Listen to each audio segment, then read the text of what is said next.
विद्यार्थियों, आज हम लोग ट्रांसफॉर्मिंग प्रिंसिपल या ट्रांसफॉर्मेशन के बारे में अध्ययन करेंगे।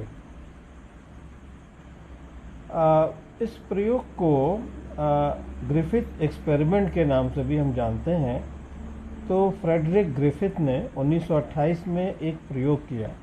इन्होंने एक बैक्टीरिया पे प्रयोग किया था जिसका नाम है स्ट्रेप्टोकॉकस निमोनी।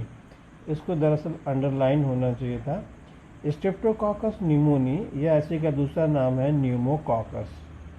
यह जो जीवाणु है, जो बैक्टीरिया है, इसमें दो स्ट्रेन पाए जाते हैं, एस स्ट्रेन और दूसरा है आर स्ट्रेन। एस स्ट्रेन मतलब स्मूथ स्ट्रेन, यानी ये जो बैक्टीरिया का जो स्ट्रेन है इसकी जो कॉलोनी है ये बिल्कुल स्मूथ दिखाई पड़ती है, एकदम चमकदार दिखाई पड़ती है। कॉलोनी मतलब जब बैक्टीरिया को हम न्यूट्रिएंट मीडियम में ग्रो करते हैं तो कॉलोनी देखे दिखाई पड़ी ना, ये 5 कॉलोनी दिखाई पड़ रही है। तो ये बिल्कुल स्मूथ दिखाई पड़ती है और चिकनी दिखाई पड़ती है। और जबकि दूसरा जो स्ट्रेन है रफ, जो है आर स्ट्रेन मतलब रफ स्ट्रेन, रफ स्ट्रेन की कॉलोनी रफ दिखाई पड़ती है। तो जो एस स्ट्रेन है ये विरुलेंट है। विरुलेंट का मतलब है ये हाईली इन्फेक्शस है, ये एक बीमारी फैलाती है जिसका नाम है निमोनिया, और इस निमोनिया रोग से मौत हो जाती है। तो अब यह रोग क्यों फैलाता है? क्योंकि इस जीवाणु के चारों तरफ एक म्यूकस पॉलीसेकेराइड का एक आवरण होता है, एक कोट होता है। इसी कोट की वजह से यह बीमारी फैलाने में सक्षम होता है। दूसरा जो स्ट्रेन है आर स्ट्रेन या रफ स्ट्रेन, यह नॉन विरुलेंट है या ये हार्मलेस है। तो ये देखिए, ये जो है आर स्ट्रेन है और ये है एस स्ट्रेन है, और चारों तरफ इसमें पॉलीसेकेराइड के कवर आपको दिखाई पड़ रहे हैं।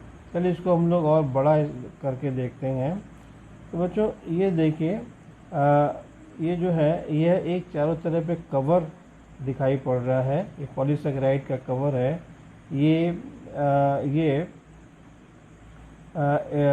म्यूसिलेजिनस ये पॉलीसेकेराइड का कवर है। तो ये जो है इस कवर की वजह से, तो ये म्यूकस है, तो इस कवर की वजह से यह निमोनिया फैलाने में यह सक्षम है। तो बच्चों इस तरीके से यह इस जीवाणु का ये 2 स्ट्रेन है जो कि यह रोग फैलाने में ये सक्षम है। अब हम लोग देखें कि उसने कैसे ये प्रयोग किया ग्रिफिथ ने। इसमें आप क्लियर कट देख सकते हैं कि ये देखिए जो रफ स्ट्रेन है, रफ, अगर इस जीवाणु को ले करके अगर चूहे को इंजेक्ट कर दिया जाता है तो चूहे में कोई बीमारी नहीं फैलती है और ये जो माउस है ये जीवित रहता है, तो ये रफ कोई बीमारी नहीं फैलाती है। अब स्मूथ जो स्ट्रेन है जिसके चारों तरफ म्यूकस पॉलीसेकेराइड का एक लेयर है, एक कोट है, ये विरुलेंट है, ये बीमारी फैलाता है। तो इस बैक्टीरिया को लेकर के चूहे को जब आप इंजेक्ट करते हैं तो चूहा क्या हो जाता है, ये डाइड हो जाता है, ये मर जाता है। और उसके बाद तीसरे एक्सपेरिमेंट में क्या किया ग्रिफिथ ने कि स्मूथ बैक्टीरिया को लिया, तो ये जो स्मूथ बैक्टीरिया है इसको टेस्ट ट्यूब में ले लिया और उसको गर्म कर दिया। तो जब गर्म कर दिया तो बैक्टीरिया क्या हो गए, मृत हो गए। यानी आप इसको कह सकते हैं हीट किल्ड स्मूथ स्ट्रेन या हीट किल्ड स्मूथ बैक्टीरिया। ये जो बैक्टीरिया है जब आप इसको इंजेक्ट करते हैं चूहे में तो चूहा मरता नहीं है, ये जीवित रहता है क्योंकि रोग नहीं फैलता है। चौथे एक्सपेरिमेंट में क्या किया कि हीट किल्ड एस स्ट्रेन लिया और दूसरा रफ। तो आपको मालूम है कि जो रफ बैक्टीरिया है, रफ स्ट्रेन, ये बीमारी नहीं फैलाता और हीट किल्ड बैक्टीरिया भी बीमारी नहीं फैलाता, लेकिन ये डेड है और ये क्या है, लिविंग है। इन दोनों को मिला करके जब एक साथ इंजेक्ट किया गया तो देखा गया कि चूहा मृत हो गया। चूहा मृत क्यों हो गया? तो इसका जो कंक्लूज़न निकाला तो ग्रिफिथ ने कहा कि भाई कुछ ऐसा हुआ चूहा मर इसलिए गया क्योंकि लगता है कि ये जो आर स्ट्रेन है, जो रफ स्ट्रेन है, यह स्मूथ स्ट्रेन में कन्वर्ट हो गया, और ये जो इस हीट किल्ड स्मूथ स्ट्रेन है, इसमें से कोई ट्रांसफॉर्मिंग एलिमेंट या ट्रांसफॉर्मिंग प्रिंसिपल जो है इसमें क्या है कि ट्रांसफ़र हुआ।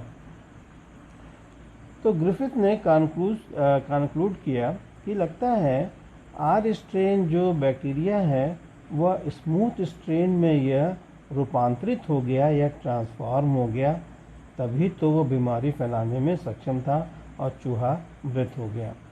तो दूसरी बात उन्होंने कहा कि एस स्ट्रेन से आर स्ट्रेन में लगता है कोई ट्रांसफॉर्मिंग प्रिंसिपल जो है वो ट्रांसफ़र हुआ है, और ताकि जो आर स्ट्रेन में अब वो ऐसी क्षमता आ गई वो पॉलीसेकेराइड का कोट बना सके और फिर वो विरुलेंट हो गया। इस तरीके से कुछ न कुछ जो जेनेटिक मटेरियल है वो एस स्ट्रेन से आर स्ट्रेन में ज़रूर गया होगा, लेकिन उसका नेचर क्या है, उसका केमिकल स्ट्रक्चर क्या था, वो ग्रिफिथ उसको एक्सप्लेन नहीं कर पाया। मेरे ख्याल से आपको ये वीडियो समझ में आ गया। अगर आ गया तो आप इसे लाइक कर दीजिए, सब्सक्राइब कर दीजिए। Thank you.